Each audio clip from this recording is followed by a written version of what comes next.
नमस्कार मेरे प्रिय साथियों और सभी साथियों को मेरा राम राम। साथियों, आज अपनी ये राजस्थान जीके की दूसरी क्लास है और ये दूसरी क्लास में इसमें हम वन लाइनर प्रश्न देखेंगे। किससे? हमारे जो स्कूल है उनमें किताब चलती है राजस्थान अध्ययन नाम से, जो 6 से 10वीं तक चलती है। और 12वीं में साथियों राजस्थान का जैसे इतिहास है, पॉलिटिकल है, भूगोल है, इनकी किताबों को यानी 6 से 12 तक की जितनी भी बुक है हमारे विद्यालयों में, उन बुकों के वन लाइनर प्रश्न देखेंगे। और आज की जो क्लास है उसमें कक्षा 10वीं में जो राजस्थान अध्ययन की बुक है उसके वन लाइनर क्वेश्चन है। कल इसकी पहली क्लास देखी थी, आज अपनी ये दूसरी क्लास है। अब देखिए आज की दूसरी क्लास का पहला प्रश्न है, ध्यान से समझिएगा। राजस्थान के अधिकांश पूर्व पाषाणकालीन सभ्यता स्थल किन नदियों के किनारे से प्राप्त हुए? तो चंबल है, बनास और उनकी सहायक नदियों से। मध्य पाषाणकालीन सभ्यता के प्रमाण किन नदियों के किनारे प्राप्त हुए? एक लूणी है और एक है बेड़च है उनकी सहायक नदियों के किनारे से। मध्य पाषाण काल में निर्मित औजार किस नाम से जाने जाते थे? तो वो साथियों माइक्रोलिथ के नाम से जाने जाते थे। राजस्थान के कौन से प्रमुख सभ्यता स्थलों से उत्तर पाषाण काल, जिसे नव पाषाण काल भी कहते हैं, काल के उल्लेख मिलते हैं? एक बागोर भीलवाड़ा है और एक तिलवाड़ा बाड़मेर है साथियों। ये दो ध्यान रखना, जहाँ पर हमें उत्तर पाषाण काल या नव पाषाण काल के सभ्यता का उल्लेख मिलते हैं तो दो स्थल है, एक है बागोर भीलवाड़ा है और एक तिलवाड़ा बाड़मेर में है।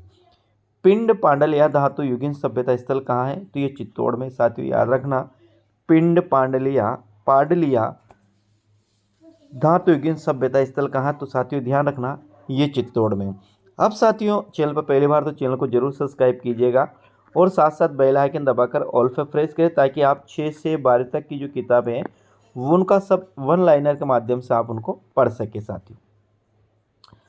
नंद लालपुरा की राडौत व चितवाड़ी धातु युगीन सभ्यता स्थल कहाँ है? तो ये साथियों ध्यान रखना, जयपुर में है। साबणिया व पुंगल धातु युगीन सभ्यता स्थल कहाँ साथियों? तो आपको ध्यान रखना, ये बीकानेर में है। कोल माहोली धातु युगीन सभ्यता स्थल कहाँ है? सवाई माधोपुर में है। मलाहा धातु युगीन सभ्यता स्थल कहाँ पर है साथियों? भरतपुर में है। एलाना धातु युगीन सभ्यता स्थल कहाँ पर साथियों? ये जालोर में है। बूढ़ा पुष्कर धातु युगीन सभ्यता स्थल कहाँ पर है? अजमेर में है। आहड़ व झाटोल धातु युगीन सभ्यता स्थल कहाँ साथियों? उदयपुर में है। गणेश्वर धातु युगीन सभ्यता स्थल कहाँ पर साथियों? सीकर में है। गिलुंड कहाँ पर है साथियों? ये राजसमंद में है। कालीबंगा धातु युगीन सभ्यता स्थल कहाँ है? तो ये हनुमानगढ़ में है। और राजस्थान में लोहा कालीन सभ्यता के प्रमाण किन स्थानों से प्राप्त होते हैं? एक नोहा भरतपुर है, जोधपुरा जयपुर है, सोनारी झुंझुनू और रेड टोंक्स। यहाँ पर साथियों लोह युगीन सभ्यता के प्रमाण प्राप्त होते हैं। प्राचीन राजस्थान का टाटा नगर किसे कहा जाता है साथियों? ध्यान रखना, रेड टोक को प्राचीन भारत का टाटा नगर कहा जाता है। यहाँ पर अब तक एशिया का सबसे बड़ा सिक्कों का भंडार मिला है वह रेड टोक नगर में ही मिला है साथियों। आगे है भारत में लोहे युग के आरंभ होने की सीमा का निर्धारण राजस्थान की किस सभ्यता स्थल से होता है? नोह भरतपुर से। राजस्थान में स्लेटी रंग की चित्रित निर्माण संस्कृति का उदय कहाँ से हुआ? विराटनगर जयपुर से। कालीबंगा सभ्यता स्थल की खोज किसने की साथियों? अमलानंद घोष द्वारा की गई 1952 में। कालीबंगा शब्द का शाब्दिक अर्थ साथियों काली चूड़ियाँ।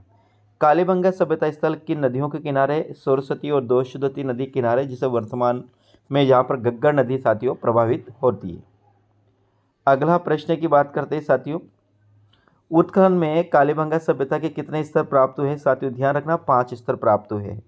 स्तर के आधार पर कालीबंगा सभ्यता में कितने भागों में बांटा गया? 2 भागों में, एक प्राग ऐतिहासिक है साथियों और एक है साथियों हड़प्पा। एक है प्राग हड़प्पा और एक है हड़प्पा सभ्यता। दोहरे जुते हुए खेतों के प्रमाण प्रमाण किस सभ्यता से प्राप्त होते हैं? कालीबंगा से होती है। कालीबंगा कहाँ पर? हनुमानगढ़ में। पीलीबंगा भी कहाँ? पीलीबंगा भी हनुमानगढ़ में। धूलकोट सभ्यता के प्रमाण किस सभ्यता से प्राप्त होते हैं? तो ये आहड़ उदयपुर से साथियों धूलकोट सभ्यता से प्राप्त होते हैं। आगे हम बात करते हैं आहड़ सभ्यता किस नदी के किनारे? तो ये आहड़, जिसे हम बेड़च नदी कहते हैं, इसके किनारे विकसित है। आहड़ सभ्यता की खोज किसके द्वारा की गई साथियों? तो आपको ध्यान रखना है, उत्खनन किसके द्वारा किया गया? तो आहड़ आपसे आप रहे अक्षकीर्ति व्यास 1953। आहड़ से अक्षकीर्ति आपको याद रखना है। आहड़ सभ्यता स्थल को किस नाम से जाना जाता है? इसे ताम्रवती नगरी के नाम से भी जाना जाता है। इसे धूलकोट के नाम से भी जाना जाता है। गिलुंड सभ्यता किस नदी किनारे? साथियों ध्यान रखना, गिलुंड है बनास नदी के किनारे। गिलुंड सभ्यता का उत्खनन किसके निर्देशन में हुआ? बीबी लाल के निर्देशन में 1957 से साथियों 58 के मध्य हुआ। बागोर सभ्यता स्थल का उत्खनन किसके निर्देशन में हुआ? Doctor V.N. मिश्र 1967 से 70 के मध्य हुआ है। कृषि और पशुपालन के प्राचीनतम साक्ष्य कहाँ से प्राप्त होते हैं? ये बागोर से होते हैं, आपको याद रखना है। कौन? कृषि व पशुपालन के प्राचीनतम साक्ष्य कहाँ से प्राप्त होते हैं? बागोर से प्राप्त होते हैं।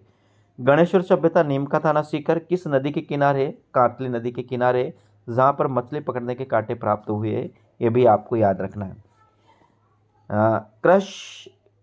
कृपश्वर्णी मृदभांड किस सभ्यता से प्राप्त हुए?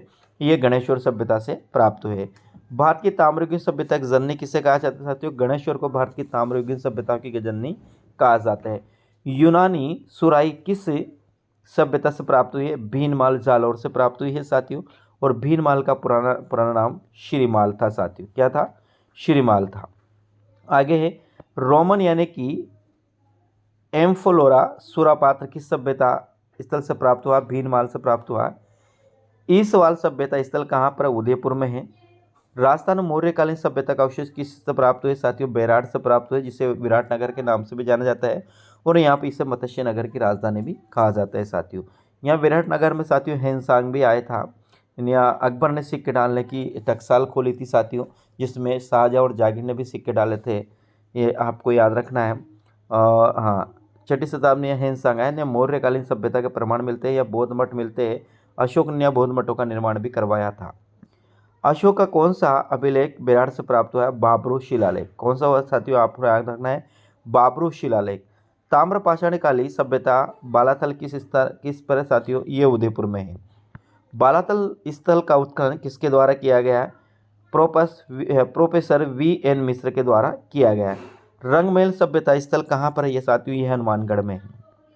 ओजियाना सभ्यता स्थल कहाँ साथियों? भीलवाड़ा में है। आपको याद रखना है ओजियाना कहाँ पर? भीलवाड़ा में है। तो नगरी कहाँ पर साथियों? नगरी है चित्तौड़ में। ये भी याद रखना, नगरी कहाँ पर है? चित्तौड़ में है। बरौर सभ्यता गंगानगर में है। तो राजस्थान में वैदिक सभ्यता प्रमाण किस स्थान से प्राप्त होते हैं? डेरा तरखान वाला व चक्र से प्राप्त होते हैं। चक्र प्राप्त होते हैं साथियों। पांडवों ने किस स्थान पर अज्ञातवास व्यक्तित किया था? मत्स्य नगर, विराट नगर, बेराट में पांडवों ने अज्ञातवास व्यक्तित किया था। किस बौद्ध ग्रंथ में 16 महाजनपदों का उल्लेख मिलता है? अंगुत्तर निकाय में 16 महाजनपदों का उल्लेख मिलता है। मत्स्य जनपद का सर्वप्रथम उल्लेख कहाँ मिलता है साथियों? ऋग्वेद में मिलता है। विराट की पुत्री उत्तरा का विवाह किसके साथ हुआ था साथियों? अभिमन्यु के साथ हुआ था। ये भी याद रखना, विराट नगर के राजा की जो पुत्री थी उत्तरा, उसका विवाह किसके साथ हुआ था? अभिमन्यु के साथ हुआ था। अभिमन्यु और उत्तरा का पुत्र कौन था जो पांडवों का उत्तराधिकारी बना? वो था परीक्षित। कौन था? परीक्षित। अभिमन्यु और उत्तरा का जो पुत्र था वह परीक्षित था साथियों। ये आज पहुंचे अपन 78 क्वेश्चन तक। कल साथियों अपन देखेंगे 78 क्वेश्चन से आगे। उम्मीद करता हूँ कि आपने चैनल को सब्सक्राइब कर लिया होगा, नहीं किया तो ज़्यादा से ज़्यादा जरूर सब्सक्राइब कर लीजिएगा साथियों। रोजाना आपको 10 मिनट में लगभग मैं 100 क्वेश्चन उपलब्ध कराऊंगा। ठीक है मेरे साथियों, कल फिर मिलते हैं अगली क्लास में। राम राम।